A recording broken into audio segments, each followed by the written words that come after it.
día jueves sobre economía y empleo, donde hablamos con el licenciado Juan Ignacio García, docente de la Universidad Nacional de Tierra del Fuego. ¿Cómo estás, Juani? Muy buenos días. Hola Flor, ¿qué tal? Buen día.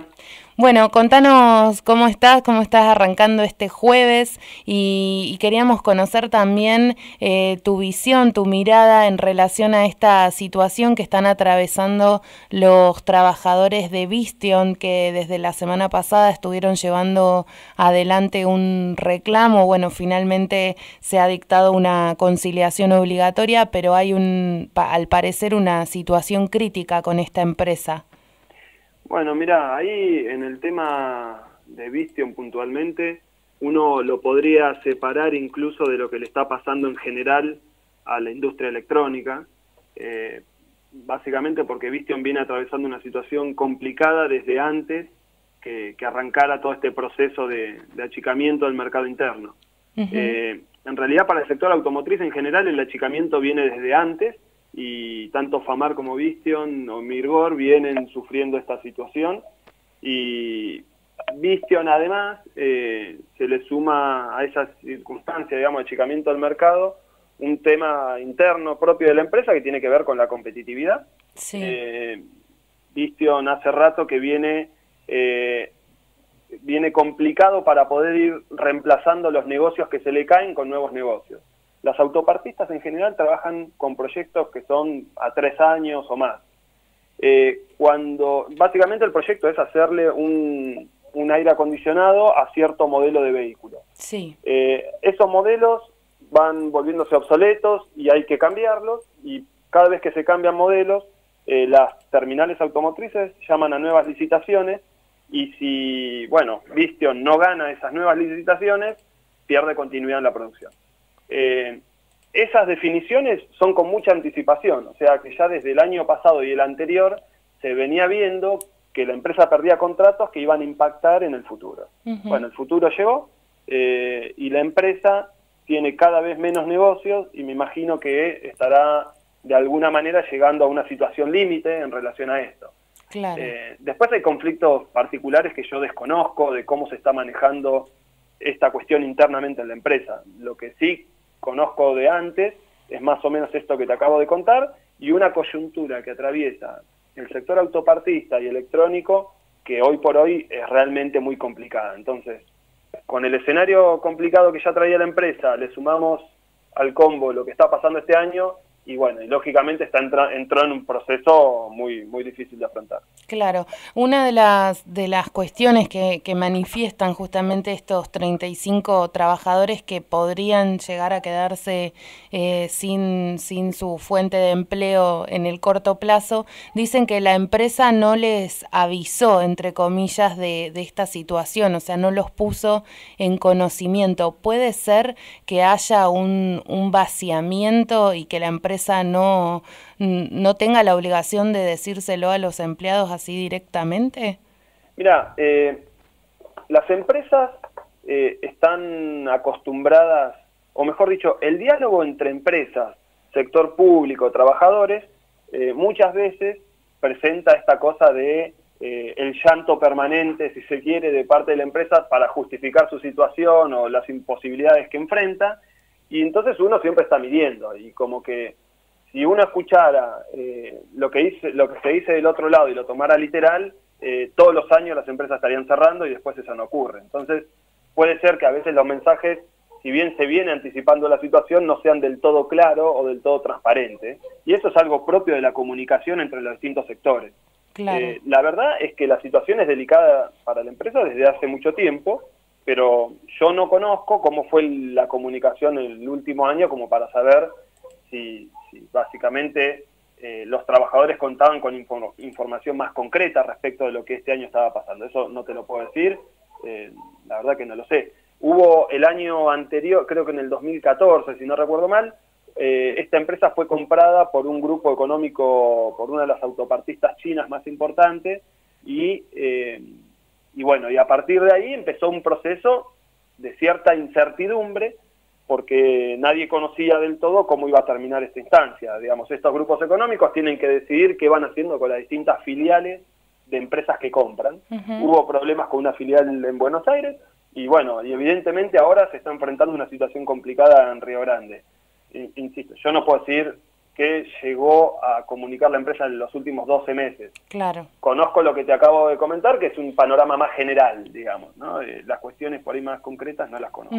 Lo que queda claro, digamos, es que este tipo de situaciones no se presentan de un día para el otro, sino que llevan 1 año, 2 años, 3 años, y sobre todo en esto que recalcás de los contratos y de las licitaciones que también llevan su tiempo en cuanto a asegurar el trabajo y la producción por un tiempo, digamos, prudencial, ¿no? No es algo que se presenta de un momento a otro. Claro, en realidad el autopartismo tiene esa característica. Todos los años vos, la producción te va a variar en función de cómo venga la demanda de autos de ese año. Ese es un aspecto, pero el otro aspecto es que además, en la medida que se caen los contratos, vos tenés que renovar. Entonces, hay dos instancias que se superponen que van definiendo el desempeño del sector, y a este le vienen jugando en contra de las dos, esa es la realidad. Claro. Juani, cambiando de tema y pasando por ahí quizás a un tema más provincial, conocíamos a través de una noticia del diario Página 12 que hay provincias que de alguna manera lo denominan como salen al mercado a endeudarse. Nombran a Santa Fe, a Tierra del Fuego y a la ciudad de Córdoba como justamente como las provincias que van a salir al mercado en lo que queda del año y que la banca internacional va a aprovechar este negocio. O sea, que se van a emitir bonos y van a tomar deuda. ¿Qué significa esto? Bueno, primero, durante el transcurso del año hubo muchas otras provincias que ya salieron a los mercados internacionales y tomaron deuda. Chubut lo hizo hace poco, provincia de Buenos Aires, ciudad de Buenos Aires, algunas de las que me acuerdo. Básicamente, algunas provincias están enfrentando una situación muy complicada presupuestaria relacionada con los gastos corrientes, o sea, el pago de sueldos. Sí. Y, por otro lado, enfrentan una situación bastante holgada en cuanto a el nivel de endeudamiento. En los últimos 12 años, las provincias no se endeudaron externamente, el Estado Nacional tampoco lo hizo, entonces arrancamos, si se quiere, de un punto de desendeudamiento que prácticamente en el mundo no existe. Esa es la situación que vive hoy el Estado Nacional y las provincias. Sí.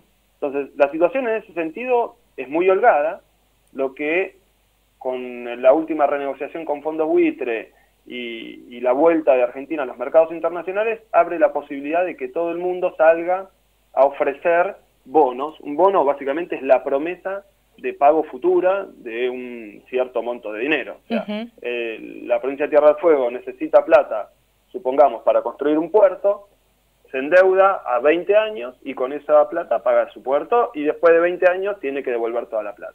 Sí. Digamos, esos son los bonos básicamente, y lo que está ocurriendo es eso, que muchas provincias están saliendo a tomar créditos internacionales porque se abrieron los mercados y vuelven a tener esa posibilidad que estaba vedada o en realidad tenía un costo financiero realmente muy alto. Hoy el costo financiero sigue siendo alto, de los más altos de países para países en desarrollo, pero menor a lo que teníamos que enfrentar un año atrás. Entonces está generándose esta salida a los mercados que se puede convertir peligrosamente en una fiesta de endeudamiento. Sí. Dependiendo, te diría yo que acá la cuestión crítica es a qué se destinan los fondos. Claro. Si vos usás plata de endeudamiento para financiar gastos corrientes, estás complicado. No es sostenible en el tiempo. Que podría ser, por ejemplo, tranquilamente, por lo que venimos leyendo, la situación de la provincia de Santa Cruz. Bueno, sí, que está mucho más complicada a nivel presupuestario que Tierra del Fuego en lo que tiene que ver con el pago de salarios y con el sostenimiento de la administración pública, incluso de la provincia. Digamos que ahí uno puede, un año especial, digamos, si supongamos que vos sos una provincia que depende fuertemente de las regalías de hidrocarburos y hay una caída significativa en el precio de los hidrocarburos, que uno interpreta que es una caída pasajera, pero que te afecta a los ingresos de este año, vos te endeudas para cubrir el agujero, pero la perspectiva es que el año que viene los precios se recuperen y vos ya no necesites seguir endeudándote para poder afrontar tus gastos presupuestarios. Claro. Entonces, esas circunstancias podrían justificarlo. No es lo que se suele ver. Muchas veces lo que se ve es que hay desajustes que los gobiernos sostienen en el tiempo y que mientras lo puedan bancar con deuda, lo bancan con deuda. A veces eso está alimentado además por un modelo nacional que promueve ese tipo de comportamiento, cosa que se puede volver muy peligrosa. Ahora, endeudarse por sí no está mal. Si uno se endeuda para comprar un bien de capital,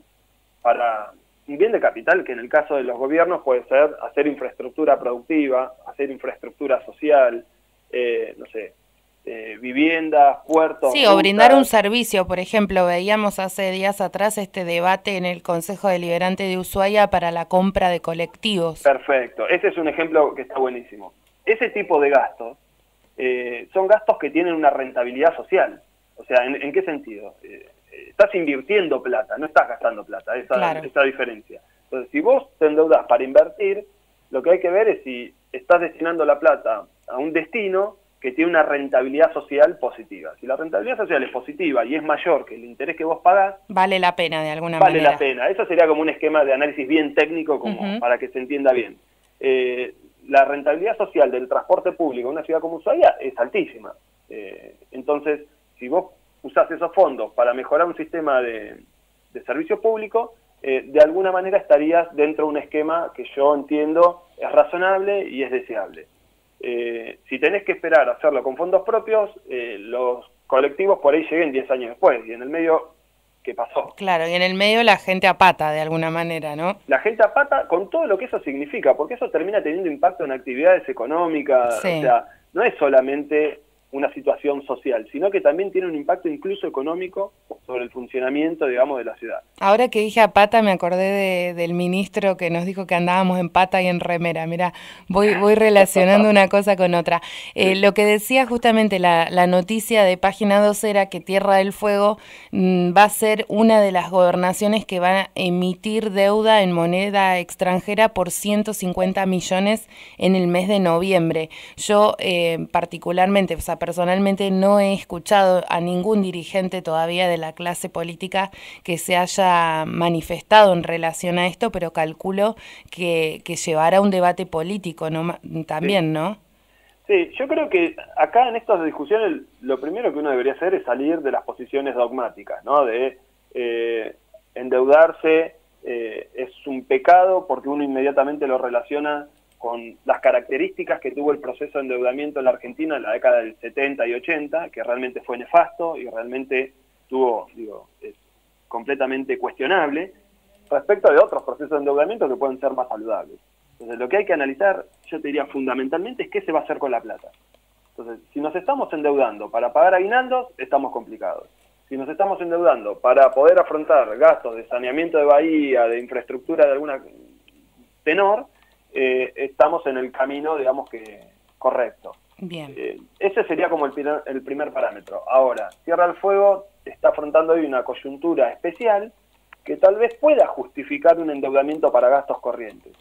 Pero eso uno tiene que tener claro que debería ser algo muy coyuntural y que no, si lo estamos repitiendo todos los años, estamos haciendo algo mal. Claro, es verdad. Eso también, nada, para meter en el análisis. Juani, una última consulta. La inflación, o sea, el contexto inflacionario, ¿juega a favor del endeudamiento? No sé si se entiende la pregunta. Sí, entiendo la pregunta. Yo te diría que no tiene por ahí una relación demasiado directa. Lo que juega a favor del endeudamiento está más relacionado con el tipo de cambio que hoy enfrenta la Argentina y, digamos, hay como un modelo económico que no tiene que ver estrictamente con la inflación, que opera a favor del endeudamiento, que hace entrar los dólares, que permiten sostener las reservas y el valor del dólar bajo y generar rentabilidades en dólares para el sistema financiero que son altas. A ver, es un esquema peligroso, básicamente, lo que te quiero decir. Si vos permitís que entren dólares en cantidades importantes, eso termina tirando el precio del dólar domésticamente para abajo. Claro. Eso alimenta el consumo de bienes importados, reduce el incentivo a exportar y sigue alimentando esta cosa de endeudamiento. Esto pasó en los 90, digamos. En los 90 el financiamiento de la fiesta de consumo se dio a través de la entrada de dólares a la economía por vía de inversión extranjera directa o de endeudamiento, que básicamente permitía mantener el dólar en la paridad 1 a 1 con el peso, de manera artificial, entre comillas, y sostener, por otro lado, un déficit de cuenta corriente, o sea, comprar los bienes afuera y no exportar productos, hecho que después termina en una crisis. Claro. Entonces, lo que acá hay que tener en claro es que estamos atravesando una coyuntura complicada, pero que hay que generar enseguida un modelo que sea en pos de los sectores productivos, que son los que te van a asegurar el desempleo bajo y que la economía sea capaz de repagar la deuda. Si vos te endeudás y eso alimenta, insisto, una fiesta de consumo o gastos corrientes y cosas por el estilo, entras en un modelo que no es sostenible en el tiempo, independientemente de la inflación, tiene que ver con otras variables. Bien, perfecto. Muchísimas gracias, Juan, y nos reencontramos la semana que viene. Bueno, Flor, un beso. Un beso grande, hasta luego. Hablábamos con Juan Ignacio García, el licenciado Juan Ignacio García, en su columna habitual de todos los días jueves sobre economía y empleo.